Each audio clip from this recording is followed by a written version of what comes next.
Welcome to the Breakfast Leadership Show, where we interview global thought leaders on business, leadership, and life. Here's your host, keynote speaker, best-selling author, and chief burnout officer of the Breakfast Leadership Network, Michael Levitt. Welcome back. I've got David Dilger on the line. David, great to be with you today. How are you? I'm great, Mark. Thanks for having me along. I'm really looking forward to this conversation. So why don't you share a little bit about you and the work you do, and then we'll jump into the conversation. Yeah, so look, I started out as a lawyer, then I moved into some corporate roles, was a national HR manager and then a CEO of a bakery franchise, then back into the law. And then my business partner and I started Edge Legal, and Edge Legal was born out of one single premise. We said, we want to work with managers that we would like our kids to work for, because both of us spend a lot of time in courtrooms, and we see the nasty end of things, and we're saying there has to be a better way. We want to work with managers so they can set up the workplaces that they're happier in and that their people are happier in as well. That's one thing I've seen throughout my career is there's just so many managers out there that maybe not so much their fault, but they have to take a little bit of ownership on it. Is they don't know what they're doing. They've never received any training on how to be a manager, how to manage people, how to work with people. In many cases, they were promoted into that role because they were really good at what they did as far as their job. But when it comes to management, that is a completely different skill set, and they feel just like they're on a lost island, and people, when they're lost or they feel threatened, the amygdala kicks in, and who knows what their reactions are going to be. Yeah, look, I think Michael Gerber, in his famous book, The E-Myth, really nailed this when he goes, you get three types of people. You get a technician, you get the manager, and you get the entrepreneur. Everyone wants you to be all three, and it's rare that you can do it. And exactly what happens is you alluded to earlier. You get these, good technicians promoted into a job, so-called managing our organization's greatest asset, with no skill to do it. And I'd say this to a lot of managers. The biggest issue I see, all of the popular media focuses on the obnoxious boss, and we would say that's probably only about 10%. That's the highlight reel, the news reel, the social media grab. 90% of the issues we see is avoidance behavior. And that is managers are more scared of doing anything. So they wait for things to either resolve, hope it will go away. And the high reality is it just doesn't. And that's where we see the bulk of the issues. So, for managers, I'm saying don't be scared to do something. Actually get in and do it rather than waiting for something to happen. Yeah, it's the phrase we like to say is rip off the Band-Aid, because hoping that it's going to go away just allows that infection just to fester and get worse and worse. And we see it time and time again. Yeah, there's a chance that something could change and the issue could resolve itself. But ideally, you're better off to prevent it from escalating in the first place. And again, a lot of people just try to avoid it. They say no pain. But unfortunately, when you're dealing with humans in a workplace or anywhere, sometimes there's going to be some situations where you're going to have difficult conversations. You're going to have to address difficult things. And the more you lean into that, and as much as you don't like doing it, you actually get better in addressing challenges. I remember many years ago, I was working for an organization, and we were sent to crisis intervention training because we worked in an area that had high crime and a lot of vulnerable people and all of that. So there's always an opportunity that, there could be a situation that comes up that could be deemed a crisis. So we were all trained on how to look for it, the signs, how to protect yourself, how to stabilize the situation and whatnot. And I don't think my children liked me using it as much because they were the guinea pigs. I picked on them all the time to kind of sort out their battles with themselves. But what I find in many organizations is a lot of the problems that get big, easily could have been avoided. Yeah, Bob Sutton, professor out of Stanford, gives a real highlight into what we should be watching for, and that is your team watches you about 8 times more than a manager thinks they do. So the reality is when you come in and you're having a bad day, or they're going, look, stay away from Mike today. He's in a bad mood, or he's not yes today, Mike. He's no today, Mike. All of those things. People as groups are highly intuitive to what their manager is dealing with. And so they need to understand two really important things. For you to be effective, your team first must trust you before you can use the value of your competence. And Amy Cuddy, in her fantastic book, Presence, focused on this. And she said, from an evolutionary perspective, the main thing that actually made you successful and a survivor was that people trusted you. Yet in today's workforce, managers tend to focus on their competence. I've got an MBA, I'm your leader, I was promoted, I've done this management training. And the reality is that's a secondary consideration to people. First, they need to go, do you have my best interests at heart? And if they don't have that, you will be an ineffective leader because you just don't have the first precondition of effective management. Well, we see it a lot, and there's been a lot of conversations in recent years, and we see, especially in North America, and probably around the world too. Especially around when the pandemic was going on, there was the Great Resignation because I think a lot of people recognized that they didn't like where they were working, and a phrase that we hear a lot more than we used to is psychological safety. You want to have a workplace that is safe, meaning you're not going to get robbed or held up at gunpoint or whatever. But the mental side of things is so critically important, because if you don't feel safe mentally, that you're going to be able to produce and do your job without being harassed by your management or by colleagues, or constantly pressured to perform when the organization's not giving you all the resources you need in order for you to be successful. It really causes a lot of problems for people. What are some of the things that you found when it comes to psychological safety, and how organizations are addressing it? Yeah, look, I like Tim Clark, organizational psychologist, his methodology, and he says you've got to have 4 elements. Now, it's not linear, so I don't want people to think I just go through this quadrant, but he talks about the first one is people need to feel like they belong to something.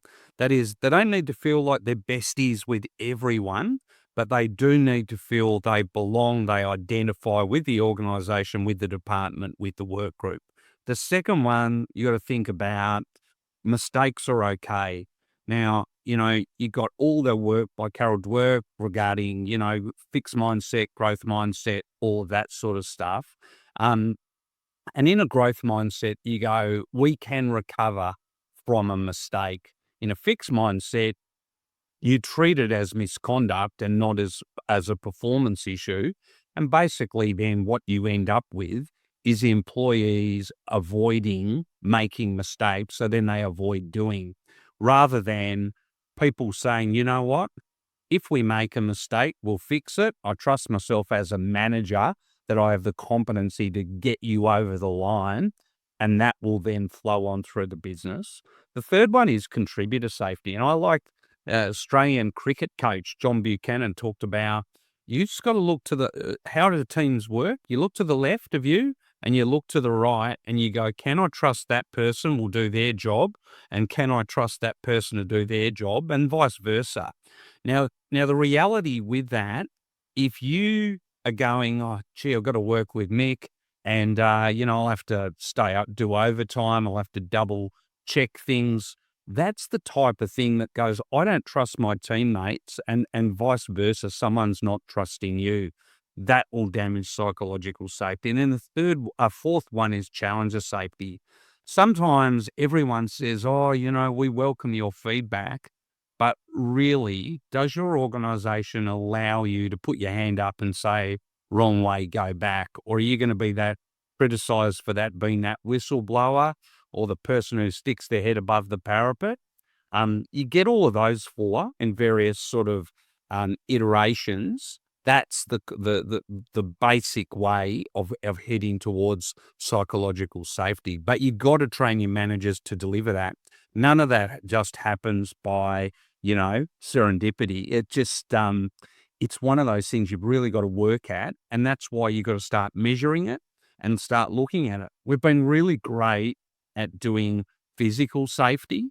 But we just it just crept up on us, and we understand that now, psychological claims cost you generally about 3 times as much to deal with as a physical injury, and they take about 4 times as long. And that's like, if you posed any other risk to an organization, they would be all over that with those set of numbers, yet we've seemed to have just lagged a little bit behind. Well, one of the things that I've seen too over the recent years, and it's always been there, is, and you mentioned it just a moment ago, is when employees do not feel safe because they're afraid of losing their job, they have bills to pay, they have to have food or housing, clothing, all of that. So they play small. They don't say anything. They don't speak up. So what that happens is organizations then, quite frankly, struggle and suffer because they're not making the best products and services that they could, or there could be a defect. We've seen that in many cases where something's not working right, or something could be a problem and no one says anything, and then it gets released, and then you see auto accidents or plane crashes or you name it. There could be anything. And it all comes back to, you know, people are afraid to speak up. They're afraid they're going to get in trouble. And as a manager, your role is to, quite frankly, manage your people. And a lot of people think, well, manage by a stick, or, rule with a strong fist. It's like, but we're starting to see, it's early yet, but a lot of organizations that I've seen that are doing well is that manager role is shifting, and it's taking on more of a sports type of manager or coach, where you are encouraging and training your people on the plays that they need to make in order for them to be successful, no matter what the sport is, whether it's football or cricket or, the North American sports, whatever. So what I'm seeing is when these managers are more like a mentor or a guide to help the employee be the best that they can be, that's when you start seeing that trust factor come in. It shows that the manager actually cares about the individual, not just as an employee, but as a person, and understanding that they have all of the challenges that they have in their own personal life that they have to deal with on top of work. Uh, but when the organizations have people that are actually wanting their people to be better and taking the steps, and it doesn't cost a lot. It's not like, okay, we have to allocate 40% of our budget to train our employees. Well, maybe you do. You'll have a better product or service if you do that. But in many cases, just training these managers on how to basically nurture their employees, much like you would nurture a garden. You help them, you remove the roadblocks or the silos or the weeds in order for them to flourish and grow. When they do that, you're going to have a healthier workplace, and quite frankly, you're going to have a more productive one as well. Yeah, I think the challenge is, I mean, Brene Brown said it best when she said, clear is kind, unclear is unkind. And I've definitely seen a trend where employers and their managers have fallen into management doublespeak in a way of avoiding legal claims. So rather than, and like just the simplest example I can give you, if you go into any corporate kitchenette around any workplace, there's a sign up that says something like, hey, remember to put your dirty dishes away. And the reality is it's 1 or 2 people that leave their dishes out, and no one's gone to Mick and said, Mick, put your dirty dishes away, right? It's disrespectful. and someone has to clean up behind you. And when we do that, what we do is we take away the agency of an individual to actually fix where the performance slippage is. And I like your analogy on the coach, because the problem where we've come to is we've tried to make this big same type approach. That is, apply your processes, apply everything exactly the same, when realistically it's got to be people first. You've got to know your people and the people that you manage in particular to actually work that out. And the law is on your side. So what we're trying to do is balance competency and care. And that is, we're going to be on a bit of a seesaw as a manager, and you're going to have to adjust it. So don't go to your cookie cutter and use the same playbook. And I've got a bit of a sort of a mud mat for you. If to actually know your people, this is where you need to start with. I need to know, when are you at your best? When do you shine? When are you in flow state? Then I need to know what you're actually good at, and does it fulfill you? Because there's plenty of people who are good at stuff and they hate their job because they're stuck in it and they're going, yeah, I've got the golden handcuffs on and I just can't escape it. Now ask, what does actually fulfill you, and are you good at it? Because there's plenty of things that you're not good at that actually fulfills you and it gives you joy. So a good example of that is, I love playing an acoustic guitar and singing Australian classics. I'm not really good at it, but you know what? I like it. It fulfills me, and I'll keep on doing it. I'm not going to make a life choice to quit my job as a lawyer to take it up, but you know what I mean. And then we've got to know, what are the practices and the preferences of how we deal with each other. Some people want you just to barge into my office and tell me what's wrong and let's rip off the Band-Aid. Other people, they want you to send them an email with all the details so they can have a look at it. Some people say, don't ever call me. When you call me, I immediately panic, something's wrong. Other people go, you've got to get on the phone, send me a text. Whatever it is, work that stuff out with the individual, because if you don't, when you spook them, their amygdala has a biological response. And that biological response gives you 4 states: fight, flight, freeze, or fawn. Okay? It's not a choice. It's not being some type of snowflake. It's a biological thing that stops your logical brain from working effectively. It says, don't worry about the emotional regulation, just get through this point of danger. It impacts your immune system, and it also impacts your memory. So when all of that's happening, there's no way that you can get through your message. And the 5th one is, tell me about your past successful relationships, because I want to know, what did you do that made this work? Because relationships are a bit of adjustment on both sides. So what were the compromises you were prepared to make for your relationship? And then equally, tell me about a bad relationship and what didn't work there. Because it's an easy throwaway to go, oh, I had a bad boss and so it didn't work out. But I want to know, what did you do? Did you start avoiding that boss? Did you fight back against the boss? What caused this? And then finally, if we break this, how do we fix it? Let's work out what we will do when this breaks, right? And maybe in various states of breaking, but that will take away the angst and the amygdala response for when I turn up to your office and say, hey, Mick, let's go get a coffee. We already know that that's going to be a safe spot where you and I are in the team together and we're going to work our way through. If I'm going, or when David says, come and have a coffee, you get voted off the island Survivor style, that's the one where the worry starts. And that message, if you could get all of that with your employees, you can manage anyone from the extremes to the other extremes. High performers, low performers, people with mental health issues, people with physical issues who struggle with some type of work. If you knew all of that, you'd be better placed to start to manage your team psychosocially safer.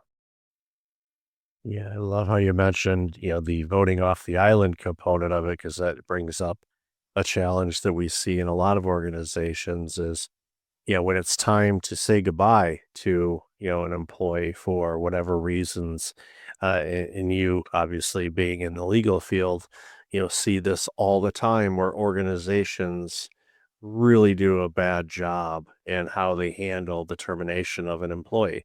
There are some that do a really good job. They're very caring and they make it as graceful as they can. But many organizations they just botch it so much. So love to hear your thoughts on organizations that are not terminating right, and what are some things that they need to do in order to they can avoid all the legal risks that come along with a wrongful termination. Yeah, well, look, I'll go back to the great Bob Sutton again, and he's in his book Good Boss, Bad Boss, or I think in the States it's called the No Asshole Rule, which is a fantastic book. But he examines the metadata and he goes, what will happen is you'll get a poor performing employee who actually achieves their KPIs, and he calls them the toxic rock star, right? So they're the person that everyone knows is sort of like the naughty kid in the class. You go, who's the toxic rock star, and everyone knows. Usually except them, and usually except their manager. But what he said, when you get a toxic rock star in your team, you will eventually plateau out on the performance. They are very good at ensuring their KPIs are met, but no one else's can achieve the types of, levels that they should achieve. And then Bob Sutton says this, he said, once that plateaus out, you then get the pressure because everyone realizes, hey, manager, what are you doing about the toxic rock star? And then you screw your guts up a little bit and you finally terminate them. And then what will happen is the metadata shows you'll suffer a bit of a performance dip. But he said, like the stock market, you then rise above your previous high and exceed it because you've set an environment which is actually open for more people to thrive in. And that's what management's about, setting the environment so that the team can thrive, not just one individual. And ultimately, out of all of this, one of the other points you've got to ensure with terminations is it shouldn't be a surprise. Your team who are dealing with a toxic rock star want to know you're doing something, but equally, you don't get any value from just doing this, um, you know, clandestine in the night type movement where I just go, Mick won't be here tomorrow. He's pursuing other opportunities. Everyone knows what's happened. Now, you might think, oh, they'll celebrate you, David. They'll go, thanks, manager, you fixed the problem. What that does, though, when it's not done professionally and consistently with the law, it actually puts people into an amygdala response because they say, well, if it happened to that person, it might happen to me. And when that's going on, the fear sets in. Again, the amygdala triggers, and you get either stuff that we've seen, which was the quiet resignation, which is people just sitting at their desk and holding firm to make sure they didn't do anything wrong. But the worst thing about that is they're not doing anything right. Or you get the embitterment where people strike back and then they have what I call the second job at the workplace, which is to complain to everyone else how much they hate this job. And when you get either of those two going on, you cannot get psychological safety.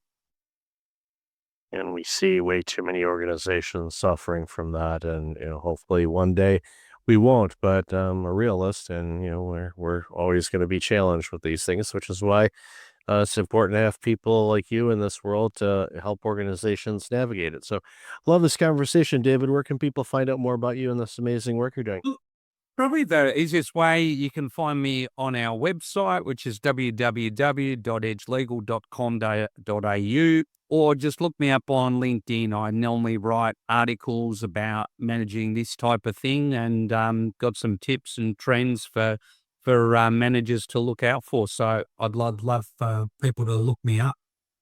I'll definitely have that in the show notes. So, David, thanks again for your time today. Really appreciate it and loved our conversation.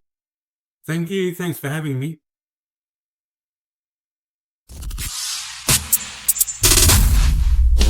Thanks for listening to the Breakfast Leadership Show, part of the Breakfast Leadership Network.